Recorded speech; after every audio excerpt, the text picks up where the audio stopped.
Good morning. Did you hear me? Good morning. Hey, it's Maree Gifkin speaking, and you're listening to the Health and Wellness program. And today we're going to talk about kidneys. Now that might seem pretty boring, and it might seem, I don't need to worry about that, but stay tuned, because there's lots of things involved with the kidneys. And of course, with that system, we have the kidneys and then we have the bladder. And we all have a bladder, and we all should have two kidneys. Not everybody though. Over the years, over the 26 years of working with people, you get all sorts of different combinations. And it is quite fascinating.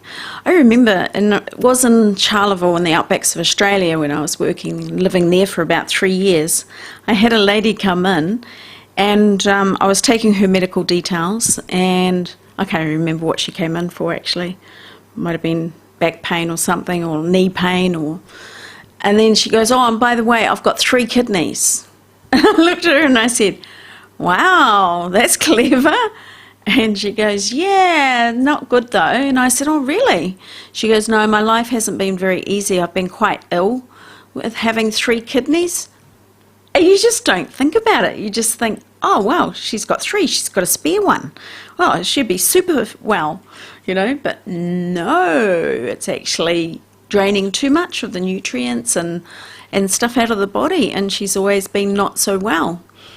And then she goes, oh no, it even gets better. My mum had 4 kidneys.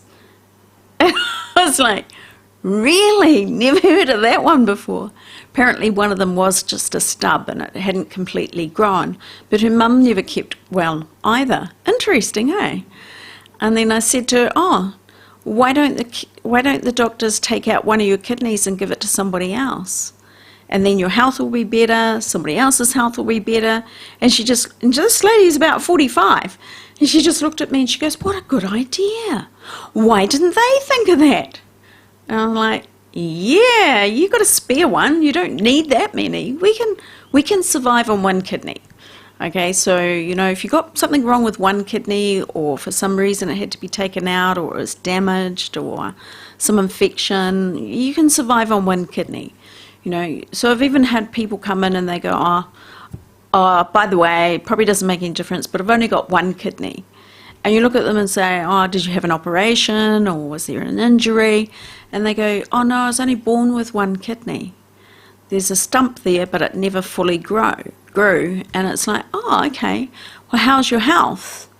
Over your whole year. And it's like, whole life, I should say. And no, good, I've kept good health. So it's interesting.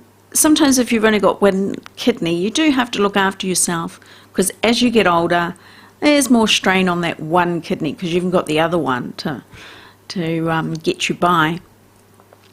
For one instance, I had heard of a story of a young man, and he was in early 20s, wanted to go out partying, and the craze a few years ago was going on caffeine tablets so you can stay awake all night. Sounded exciting to him, and I'm thinking, hang on, when we were young, we used to stay up all night, and it wasn't an issue. We could just stay up all night, get up in the morning, go to work early, and you're fine. We could do that. We had the stamina or something. Well, these kids these days think that they can't stay up all night and then go to work the next day. So they have these artificial things, Red Bull, all those sort of things. So this young man decided to take caffeine tablets. Well, he didn't read the recommended dosage on the packaging, and he took more than he should have. And he was fine all that night. He was fine the next day. The next day, nobody could wake him up. He couldn't wake up. He was not in a coma, but he was in a very deep, deep state of borderline sleep, unconscious. And when he did come round, like he was taken to hospital, so he was in an ambulance and still didn't wake up. So that's not asleep. That's more than asleep. And whether they gave him an injection of adrenaline, to help boost the adrenals, I'm not too sure. But he woke up, and then he was wondering what all the fuss was, and it's like, no, you weren't asleep. You were in a semi-conscious state, unconscious state. And so I believe that there was so much caffeine in the system, the adrenals didn't have to work, because the caffeine stimulates you, and it kind of could replace the adrenals a bit. And then when the adrenals aren't working, because I don't need to work, hey, I can have a little holiday, and the caffeine eventually gets taken out of the bloodstream by the liver and so forth, and then all of a sudden there's not enough adrenaline there to wake you up even and get you going again. And so then the adrenals have to be almost like kick-started again to come back in. So, you know, the kidneys are quite amazing. And seeing we were talking about the adrenals sit on top of the kidneys. So they're two different systems, but the adrenals just sit on the top of the kidneys. So there's a reason for that. It's important. They're having like a piggyback on the back of the kidneys, but they have a communication system going between themselves. There's sensors between them. And when you're afraid, or you can see something coming towards you and you know it's dangerous, whether it's a speeding car coming on your side of the road or someone coming at you with a knife, you know, fear. What do I do? Do I run? Do I stand still? Do I fight? Do I run the other direction? So that's where the messaging of that fear goes straight to the adrenals, and the adrenals react straight away, and they send that adrenaline out through the system, and you've got that strength to run or to fight. Okay, so you don't want your adrenals over-exhausted, because then you haven't got enough when you need it. This day we're all too stressed and too wired up because our adrenals are constantly in demand, and they're not getting rest, they're not properly getting holidays. So back to the kidneys. Let's go back to the kidneys. So you got one on the right, you got one on the left, and you got the bladder kind of right down the middle and down the bottom part of your torso.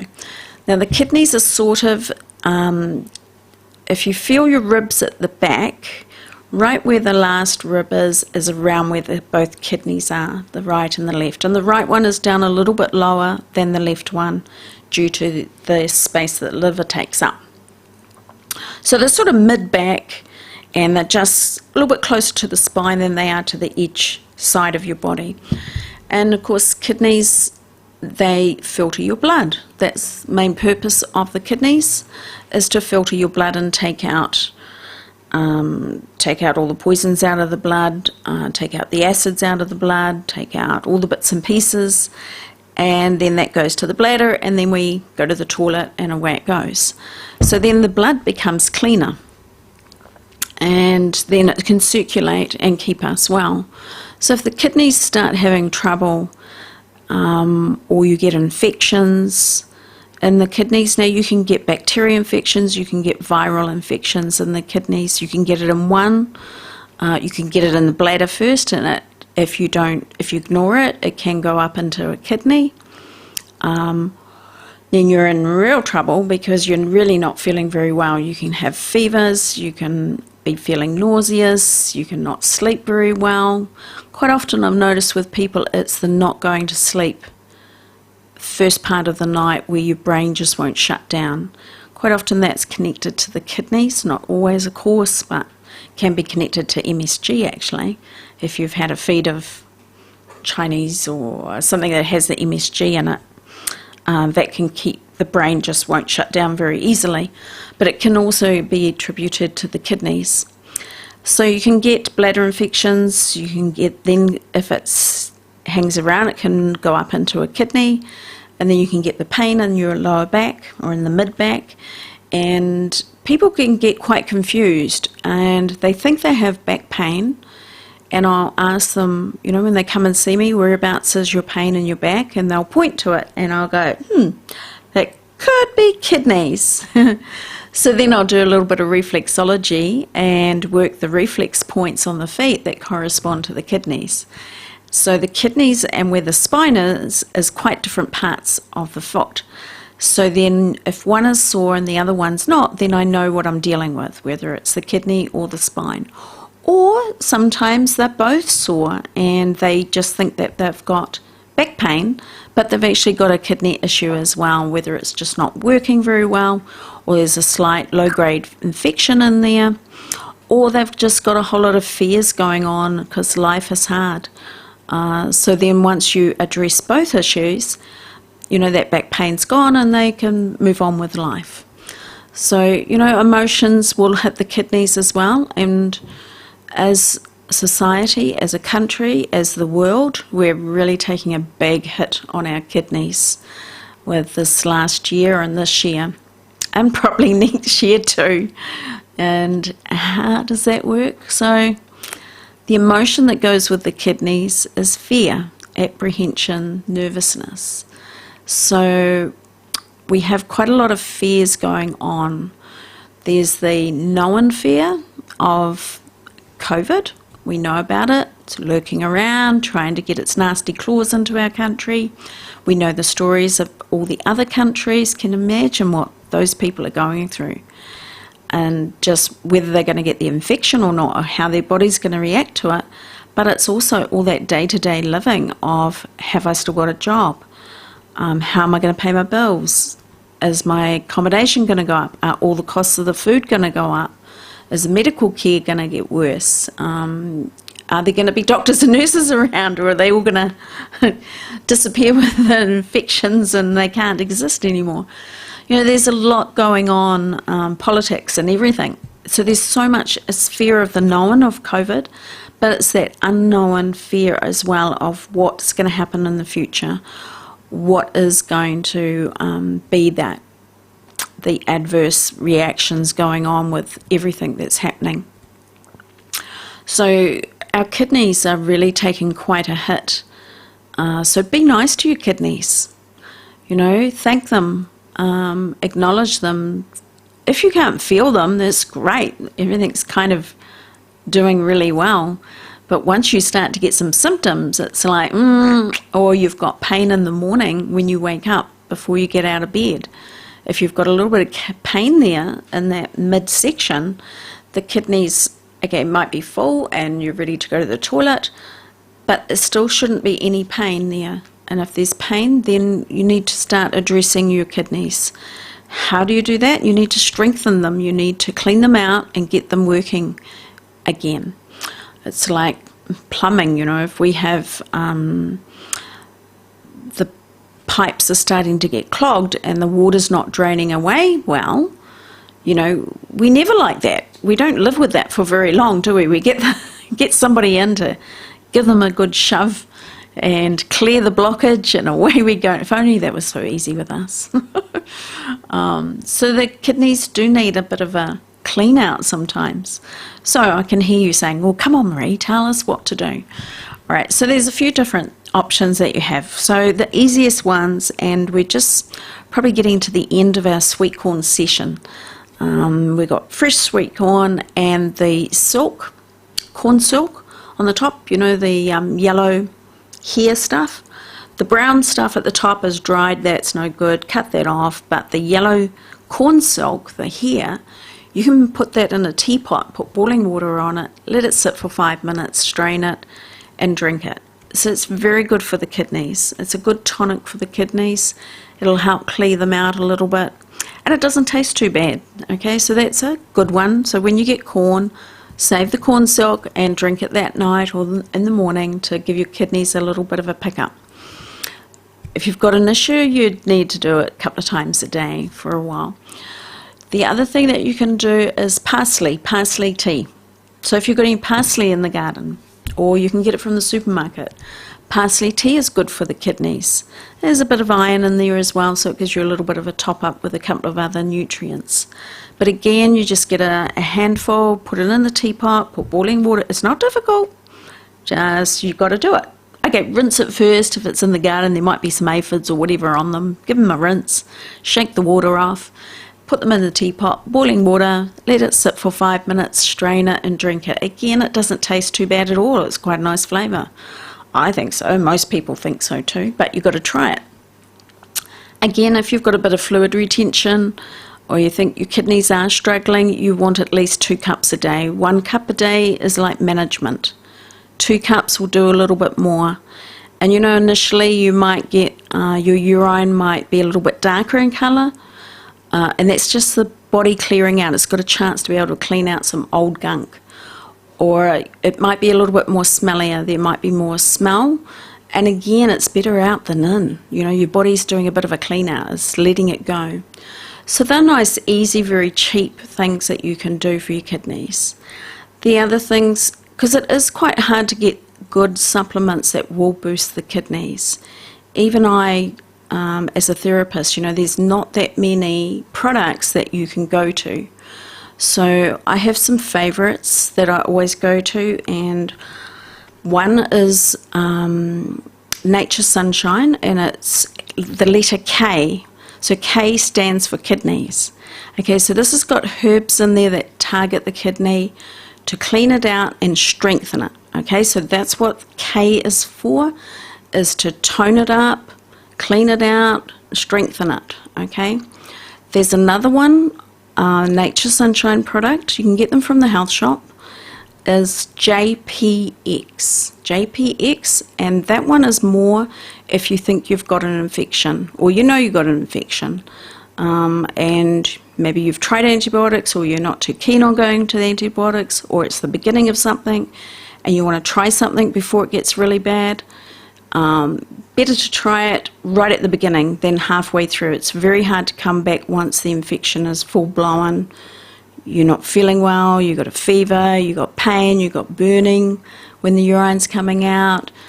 You could even be vomiting. That's too much. You need to go see the doctor. You need to go and get possibly some antibiotics. Get it under control, and then once you're back under control, then do a little clean out for your kidneys and strengthen them and support them. You know, antibiotics, I'm not fully against it. There's a time and a place for these things. And sometimes we just need to get things under control. And then you're able to start strengthening and cleaning out and supporting so that you don't get it again, okay? So JPX is very good for an infection, to bring it back before it gets out of control. There's also homeopathic ones, and for urinary infections. They have them in the health shop. There's a very good homeopathic spray one. There's, you can take liquid chlorophyll. Liquid chlorophyll is made from the alfalfa sprouts, the leaves, the little green leaves. So this is a mint flavoured drink. It's actually quite nice. About a tablespoon in a glass of water, drink it. It'll gently clean out the lymphatic system, support the kidneys. It'll help clear the bowels. It's not a fast moving thing. You're not going to be sitting on the toilet for hours. It's a gentle detox for the whole body. So liquid chlorophyll, that actually helps break down scar tissue as well. So that's very good. Drinking water, of course. Drinking enough water. None of us seem to drink enough water. So, you know, if you're only having 2 glasses of water a day, and then you're having a coffee, and you're having a couple of teas, and you're having a chai latte, increase it to 4 glasses of water. Plus have the other ones, but increase it to 4 glasses of water, you know. And you can have 2 glasses of water before you go to bed. You're not going to get up any more than what you already are if you're getting up to go to the toilet. And then you've got enough liquid in the morning, early hours in the morning when the liver's trying to do its job. It's got water there to start cleaning out the toxins. Otherwise, you're like cleaning the window without any water. It's just scraping moving all the dust around. All right, so they're the herbal ones that I like. I know there's a few others, but quite often they don't quite do what they're saying. So I tend to stick to the ones I know that are going to work and do a good job. So kidneys are also very, I learnt China Sang in Thailand, which goes back into the Chinese dynasty. They talk about the kidneys a lot, especially as we get older. They can tend to get weaker and weaker. They lose their vitality, they lose their chi, their energy very easily. And so if you're under a lot of stress and pressure and constantly busy and life and listening to the news and so forth, then it can just suck the life out of your kidneys. So keeping them warm and trying to support them and putting energy into your kidneys. You can even sit and actually breathe into your kidneys. Breathing costs you nothing. It's like drinking water, it costs you nothing. And do we do these things that are free? Not really. So breathe, just breathe. Breathe in and breathe out. And then breathe in again and breathe out. And then you can imagine your kidneys. And imagine your kidneys actually breathing like your lungs. And as you breathe in, you imagine your kidneys breathing in, and you can focus on that area in the mid-back, inside a little bit. Do one side first. You cannot do both. I've tried to try and save time. I've tried to do both sides. You can't focus on both kidneys at the same time. It doesn't work. So you focus on one. Remember, the right one is down a little bit lower than the left. And you imagine the kidney, it's a shape, like a bean, and you just breathe into that kidney. Imagine it expanding out, and then as you breathe out, it's shrinking back in. And you do that for even only 20 seconds. Could be 10 breaths, and your kidney feels warm, and you might even get a little bit of tingling there. And then you go to the left one and you go, well, that was pretty good, I'll do it to the left too. Again, could be 10 breaths, it could be 30 seconds, doesn't have to be 10 minutes or anything. And you breathe into that kidney, imagine it like a lung, and it expands out, and then it shrinks back down, and of course it shrinks and pushes, and it pushes more of the urine out, and it feels warmer. It'll feel warmer afterwards. If it doesn't the first time, it might the second time or the third time. And even if it doesn't feel warm, it's still doing something for you, honest. It's just the different degrees. Some people feel things more than others. You're not used to feeling things in your body. It's okay. It doesn't matter. Just do it, because it's free, and why not? And I said it works, so it does work. So what happens, the theory with that, with the Chinese, is that where your intention is, qi flows, and qi is like energy flows to that kidney, and there where energy flows, blood flows. So you're getting that circulation into the kidneys to help. All right, so that's something very simple and costs you nothing to do. And we talked about emotions before, and so if there's emotions going on, you're afraid, there's fears, you could be afraid of a dog, and it could be at the neighbours, and it always barks as you go past, and you don't feel good, and then all of a sudden you don't want to go out the house because the damn dog's going to bark at you, and you start getting anxious before you even leave the house. It could be something simple like that. Well, it's not simple because it can be quite debilitating. So you need support on that emotional side of those fears, whether it's fear of the known or fear of the unknown. And that's where bark flowers come into play. They work really well. So there's aspen and mimulus. So there's two different bark flowers. One is for the known fear and one is for the unknown fear. And you can just take the bark flowers, they're made up for you. You can have even up to 7 in one bottle. I make them up in my clinic. And you just take 4 drops under the tongue 4 times a day. How simple is that? And you can take it every 10 minutes until that nervousness, that fear starts to subside, and you start to be able to get under control again. And they're not dear. They're not dear at all. And so that's working on the emotional side and our feelings. But that's very helpful. It's very supportive. You can also rub it on your kidney. You can put a couple of drops on your hand and just rub it on your skin. That'll get it in that way. You can burn it in a burner so it gets into the atmosphere. Maybe there's a bit of fear in the whole house with people. They won't take the drops or something. You can put it in a burner and burn it, and it will get into the atmosphere, okay? You can put it on a few drops on your pillow even. That helps. Anything to help, because life can be a bit hard. So I hope this has been helpful for you and just give you some really good tips and ideas of how to keep your kidneys and your bladder strong. Actually, we haven't talked much about the bladder, but there is a really good essential oil that you can put on your skin just where the bladder area is down below, just above the pubic bone, and the essential oil is cypress. It's a very cheap oil, it's not expensive to buy, and you're just putting 2 drops on your hand, and about 30 minutes before you go to bed you can put that cypress oil on your skin.